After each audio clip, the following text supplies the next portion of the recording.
사람마다 땅끝이 다른 것 같아요. 제가 8살 때 해남에서 서울 면목동으로 처음으로 이사를 왔습니다. 어머니가 그때 당시 공장을 다니셨고 아버지가 택시를 하셨어요. 근데 저희 집은 지하실에 단칸방이 있고 옆에 화장실이 하나 딸려 있고 그 옆에 조그만한 이렇게 공간이 있었습니다. 제가 가장 싫었던 건 어머니가 목욕탕 갈 돈이 없기 때문에 그 화장실 옆에 조그만 공간에서 목욕을 하시면서 항상 등을 밀라고 저를 부르셨어요. 제가 초등학교 2학년 때인데 저는 그 시간이 엄청 싫더라고요. 이제 어머니 입장에서는 좀 힘이 센 사람이 밀어야 하는데 누나나 동생은 힘이 모자랐던 거죠. 그래서 제가 항상 어머니의 등을 밀면서 엄마는 왜 자꾸 나한테 등을 밀라고 하는가, 언제쯤 우리는 이 지하실의 생활을 벗어날까, 그런 생각을 했었던 것 같아요. 지금 생각하면 참 철이 없죠. 어머니도 여자로서 40대 초반의 나이였던 것 같은데 얼마나 누리고 싶었던 게 많았겠어요. 사람마다 땅끝이 다 다르죠. 감옥에 있는 재수에게는 지금 감방이 땅끝이고 또 요양원에 있는 분에게는 그 요양원이 땅끝입니다. 그 이상 밖으로 나갈 수가 없어요. 인큐베이터에 있는 아이에게는 그곳이 삶의 현장이자 땅끝이죠. 저는 지하실에 있다가 대학을 다니면서 명동으로 삶의 반경이 넓어졌습니다. 그리고 사역을 하면서는 여기 수원으로 또 인천으로 여러 군데로 다니기 시작했습니다. 성경에 보면 땅끝을 넓힌 사람들의 얘기가 참 많이 나옵니다. 하나님은 아브라함에게 무엇이라고 얘기하시죠? 하나님은 아브라함에게 너는 너의 친척과 고향과 아비집을 떠나, 본토 아비집을 떠나 내가 내게 보여줄 땅으로 가라고 말씀하십니다. 너의 땅끝을 떠나라고 하는 거예요. 내가 너로 큰 민족을 이루겠다 이렇게 말씀하셨지만 그 전제적 것은 땅끝을 넓히는 일이었습니다. 요셉은 어떤 사람인가요? 요셉은 가나안에서 애굽으로 팔려가서 그렇게 삶의 지경, 땅끝이 넓어졌습니다. 우리는 삶의 땅끝을 끊임없이 넓히기를 소원합니다. 이 말은 하나님이 우리에게 주신 창조 명령과 문화 명령과 관련이 있습니다. 땅에 충만하고 번성하고 다스리고 이렇게 창세기에서 1장 말씀하시죠. 하나님은 땅끝까지 우리에게 무대로 주셨다는 거예요. 근데 우리는 땅끝을 넓히는 일을 해야 하는데 우리는 자기 주변에 관심이 되게 많습니다. 우리 아이, 우리 직장, 내 땅, 내 집, 여기서 더 나아가기를 원치는 않습니다. 어떤 사람이 되기를 원하시나요? 집과 직장만 왔다 갔다 하면서 평생을 보내시길 원하시나요? 하나님은 우리에게 땅끝으로 가라고 바다와 하늘과 저 우주까지 허락하셨는데 우리의 시각은 항상 바로 앞에 있습니다. 여러분의 땅끝이 어디이신가요? 두렵습니다. 내가 알지 못하는 세상의 눈물과 고통이 정말 많다는 거예요.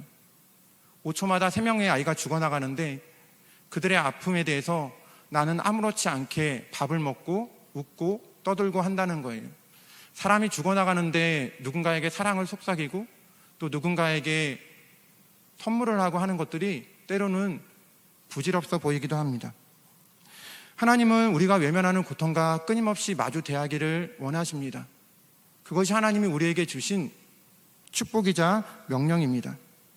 예수님은 40일 동안 부활하셔서 우리에게 보이셨습니다. 우리에게 그래서 하나님의 나라 일을 말씀하십니다. 예수님은 우리에게 허락하셨고 예수님은 우리에게 40일 동안 부활해서 보이셨고 하나님의 나라 일을 말씀하십니다. 근데 제자들은 이스라엘의 나라를 얘기합니다.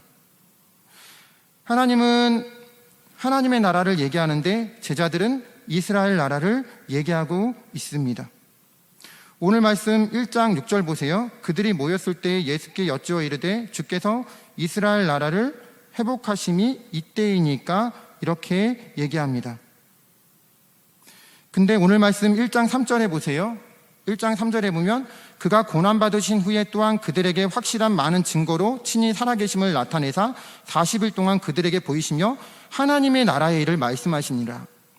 예수님은 하나님의 나라 일을 말씀하는데 예수님은 너의 가족, 너의 친척뿐만 아니라 땅끝을 말씀하시는데 제자들은 자꾸 이스라엘 나라의 회복을 말한다는 거예요. 이스라엘 나라의 회복이 무엇입니까? 언제? 아스루, 바벨론, 이집트, 페르시아로부터 지배받던 우리 민족 이스라엘이 언제 국권을 회복하느냐? 언제 다른 민족 위에 서느냐? 언제 로마의 압제로부터 벗어날 수 있느냐? 이것을 얘기하는 거죠. 하지만 예수님은 이스라엘 나라의 회복이 아니라 하나님의 나라의 일을 말씀하십니다. 하나님의 나라의 일은 무엇이에요? 우리가 제사함을 받고 회개하고 형제를 사랑하고 하나님을 사랑하는 그 일입니다. 근데 우리는 항상 이스라엘 회복에 관심이 많아요. 하나님, 언제 아파트 대출금 다 갚습니까? 언제 우리 자녀 좋은 학교 갑니까? 언제 우리 남편 진급합니까? 항상 우리는 우리 일을 하나님께 얘기합니다. 예수님은 아니다. 우리 모든 열방이, 모든 사람이 서로 교회로 연결되어서 하나 되어 나가기를 원한다고 말씀하십니다. 그래서 하나님은 우리에게 요구하시는 것들이 있어요. 그게 무엇이에요? 오직 성령이 너희에게 임하시면 너희가 권능을 받고 예루살렘과 온 유대와 사마리아와 땅끝까지 이르러 내 증인이 되리라 하시는 말씀입니다. 땅끝까지 가려면 어떻게 해야 할까요? 지금 서구를 넘어서, 인천을 넘어서, 대한민국을 넘어서 저기 아프리카로, 아메리카로 가려면 어떻게 해야 할까요? 그 방법은 여기 나와 있습니다. 오직 성령이 너희에게 임하시면 그렇게 할 수 있다는 거죠. 성령이 너희에게 임하시면 너희가 권능을 받는다고 합니다. 여기서 권능은 무엇이에요? 디나민, 힘, 파워입니다. 다이나마이트가 폭발하는 것 같은 그런 힘이에요. 성령이 너희에게 임했을 때 그때 다이나마이트가 폭발하는 것 같은 힘을 받아서 저 땅끝으로 갈 수 있다는 거예요. 성령의 선물을 받은 사람들이 이런 힘을 발휘할 수 있다는 거죠. 그러면 이렇게 사마리아와 유대와 땅끝까지 간 사람들의 얘기가 어디 있습니까? 사도행전 8장 1절을 보도록 하겠습니다. 사도행전 8장 1절 보도록 하겠습니다. 사도행전 8장 1절 제가 읽어보도록 하겠습니다. 그날에 예루살렘에 있는 교회에 큰 박해가 있어 사도 외에는 다 유대와 사마리아와 모든 땅으로 흩어지니라. 스데반이 순교한 후에 사도행전 1장의 말씀처럼 예루살렘에 있는 교회에 큰 박해가 있었는데 유대와 사마리아와 모든 땅으로 흩어졌다는 거예요. 성령의 선물을 받은 사람들이 어떤 일들이 있을까? 성경은 증언하고 있습니다. 성령의 선물을 받은 사람들은 어떻게 해요? 사도행전에 보면 성령의 선물을 받은 사람들은 그 사람들은 회개하고 서로가 가진 것들을 나눠주고 지냅니다. 사도행전 2장 38절 말씀을 보시도록 하겠습니다. 사도행전 2장 38절 말씀 제가 읽어보도록 하겠습니다. 베드로가 이르되 너희가 회개하여 각각 예수 그리스도 이름으로 세례를 받고 제사함을 받으라.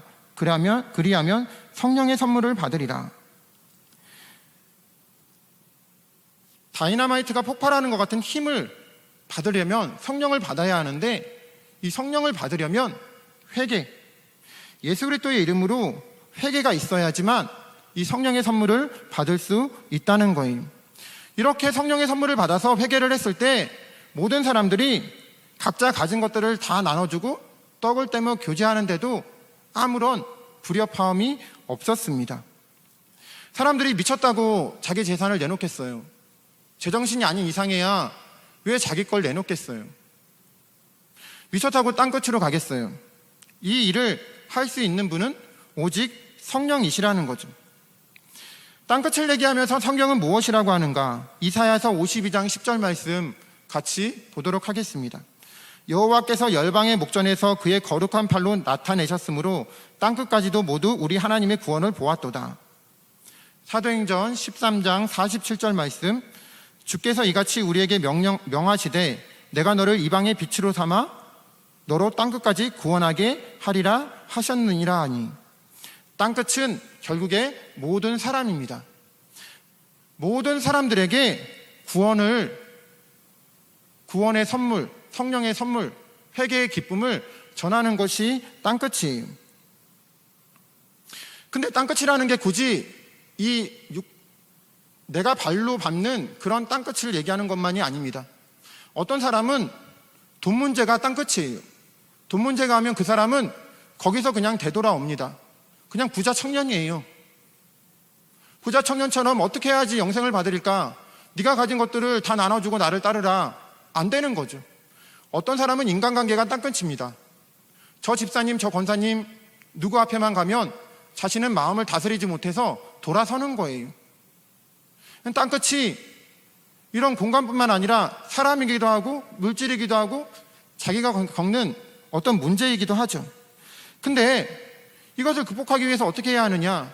성령의 선물을 받고 하나님 앞에서 회개를 해야지만 이 땅끝으로 더 나갈 수 있다는 거예요. 이 회개가 우리에게는 그래서 필요하다는 거예요. 사도행전 11장 16절과 18절 말씀 화면에 보도록 하겠습니다. 내가 주의 말씀에 요한은 물로 세례를 베풀었으나 너희는 성령으로 세례를 받으리라 하신 것이 생각나노라.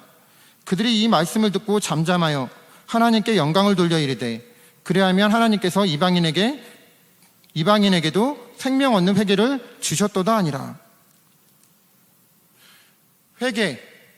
회개를 통해서 성령을 경험하고, 그랬을 때 우리는 그 힘을 받아서, 하나님이 주신 성령의 힘을 받아서 땅끝으로 갈 수 있다는 거예요. 절대로 자기 힘으로 누군가를 용서하고 어떤 문제를 극복하고 내 의지와 상관없이 내가 모르는 사람들의 아픔을 경험하는 것이 안 되죠. 저는 얼마 전에 깜짝 놀랐습니다. 아프리카의 잠비아의 평균 수명이 40살이고 4명 중에 1명은 에이즈라는 거예요. 4명 중에 1명이 에이즈고 거기 가면 제가 44살이기 때문에 노령층에 속한다는 거죠. 그 사람들의 생명은 생명이 아닌가? 아프리카에 있는 생명이나 한국에 있는 생명이나 똑같은 생명이죠.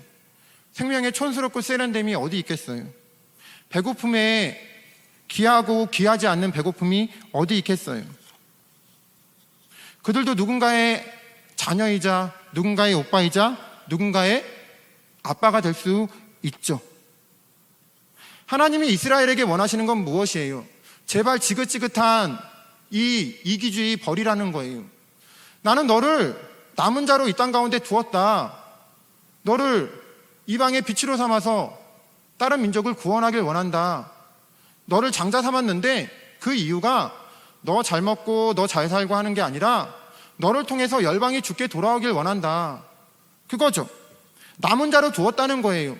하나님께서 노아의 방주를 남겨두셨듯이, 아브라함을 남겨두셨듯이, 모세를 남겨두셨듯이 이 일을 하라고 너를 남은 자로 두었다는 거예요.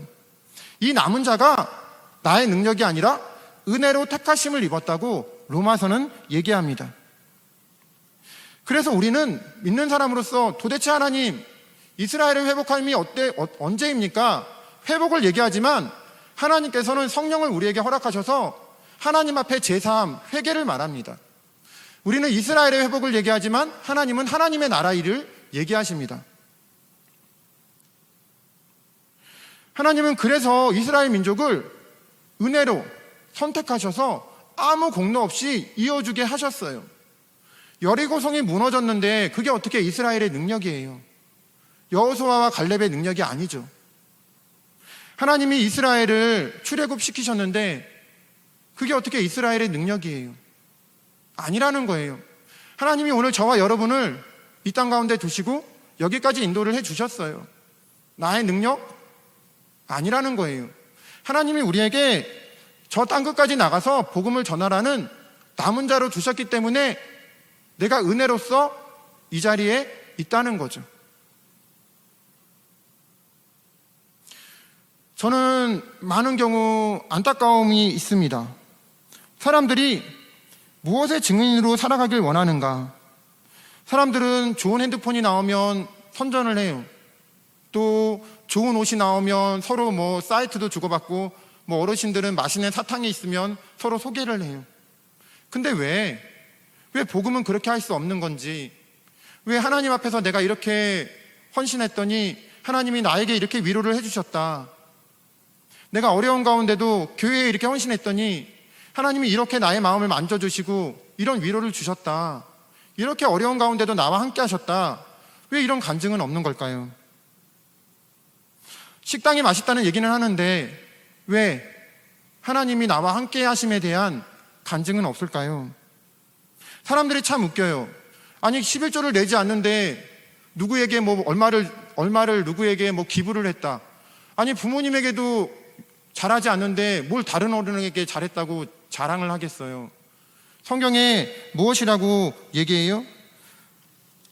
마태복음 10장 32절에서 무엇이라고 얘기할까요?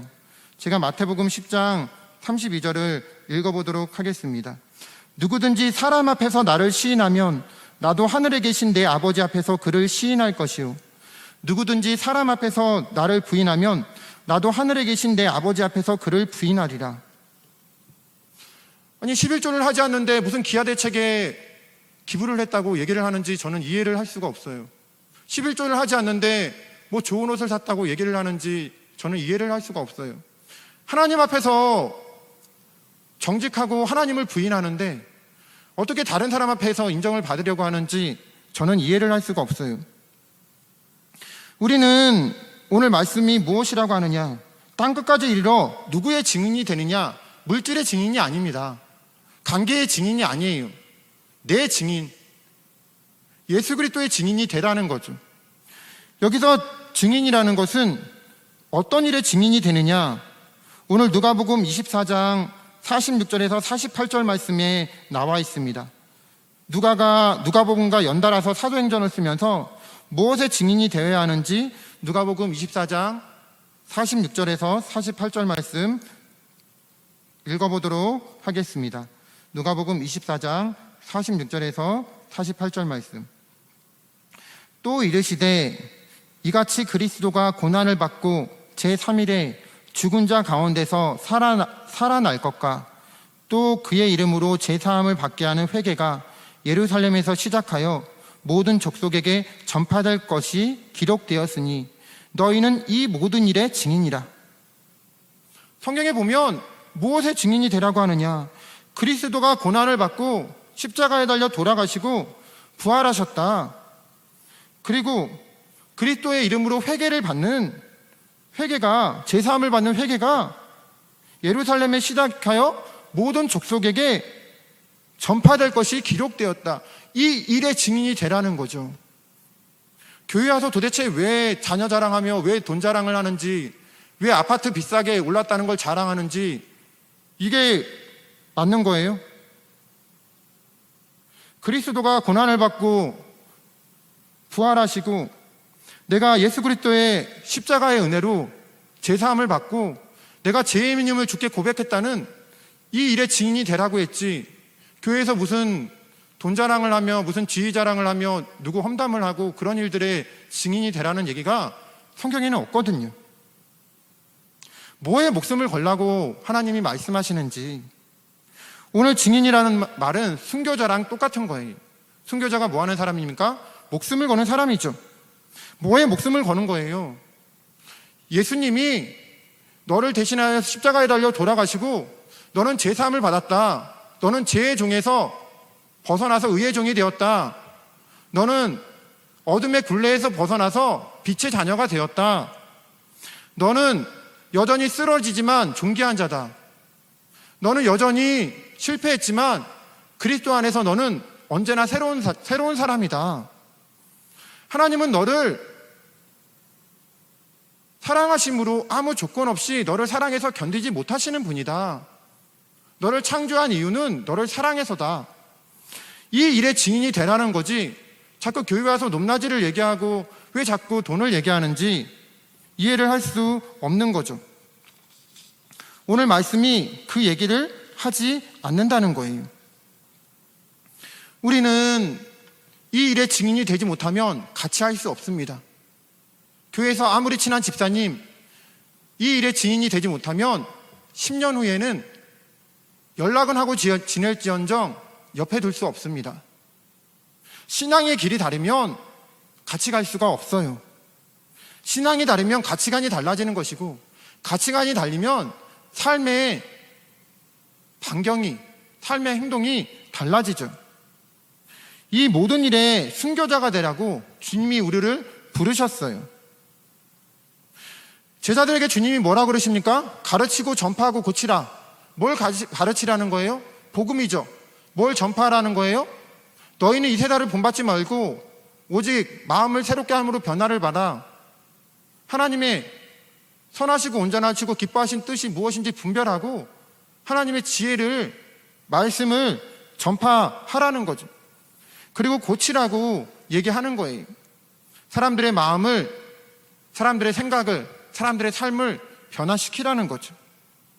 저와 여러분이 이 일로 부름을 받았습니다. 많은 사람들이 예수님을 믿지만 증인의 삶은 살지 않아요. 그냥 믿는 것에서 끝나요. 증인의 삶은 그게 아닙니다. 순교자예요. 내가 이 일에 목숨을 걸고 나오는 거예요. 자기밖에 모르는 그런 삶이 아니라는 거예요. 십자가에 예수님이 달려 돌아가시고 나서 예수님의 부활을 목격한 제자들이 어떻게 살아갑니까? 스데반이 어떻게 살아가요? 베드로가 어떻게 살아가요? 그 사람들 증인의 삶을 삽니다. 순교자가 되었어요. 그렇지 않으면 세상의 땅끝으로 나갈 수 없습니다. 예수님의 십자가의 고난을 내가 감당하지 않으면 절대 나의 땅끝은 넓어지지 않아요. 내가 부딪히는 문제, 내가 부딪히는 사람 똑같아요. 지도 밖으로 나가려면 어떻게 해야 합니까? 땅끝으로 나가려면 어떻게 해야 합니까? 복음 들고 산을 넘는 자들의 발길이 어떠해야 합니까? 우리는 예수 그리스도를 믿음으로 인해서 이스라엘의 나라 회복이 아니라 하나님의 나라의 일, 회복이 아니라 회개. 회복이 되려면 회개 먼저 있어야 합니다. 다른 세상의 증인이 아니라 예수님의 증인으로 서야 합니다. 이것이 좋고 싫고가 아니라 순교자의 자세로 복음을 증거하는 일에 나서야 합니다. 땅끝을 넓히고 싶으시죠? 나의 영역, 나의 통치 아닙니다. 하나님의 다스리심을 경험하기 위해서 내가 순교자가 되어야 합니다. 예수님이 고난을 받듯이 내가 십자가를 지고 자기를 부인하며 주를 따라가야 해요. 그렇지 않으면 절대로 땅끝을 넓힐 수가 없습니다. 우리 모두가 주님을 믿는 것이 무엇이라고 생각하십니까? 예수 그리스도를 믿는다는 것은 이 일에 내가 증인의 삶을 사는 거예요. 그것이 선택이 아니라 이것은 명령이고, 그것이 예수님이 마지막으로 우리에게 부탁하신 일입니다. 이스라엘의 회복, 나의 회복이 아니라 하나님의 나라의 회개로부터 시작해야 합니다. 고난을 받고 사람들에게 새로운 생명을 전해주기 위해서는 내가 고난을 받고 내가 주님 앞에 먼저 자기를 부인해야 합니다. 그랬을 때 예수 그리스도의 십자가가 저 땅끝으로 나갈 수 있는 것입니다. 내가 돌을 던진다 그래서 바다는 변하지 않을 수 있습니다. 하지만 내가 돌을 던짐으로 인해서 내가 그 돌이 떨어지는 그 일부분만큼은 파동이 있는 거예요.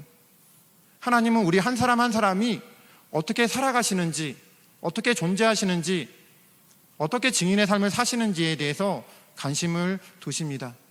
증인의 삶을 살아가시는 하루하루 하나님을 증거하는 일에 부끄러움이 없으시는 그런 여러분 되시길 바라겠습니다. 기도드리시겠습니다.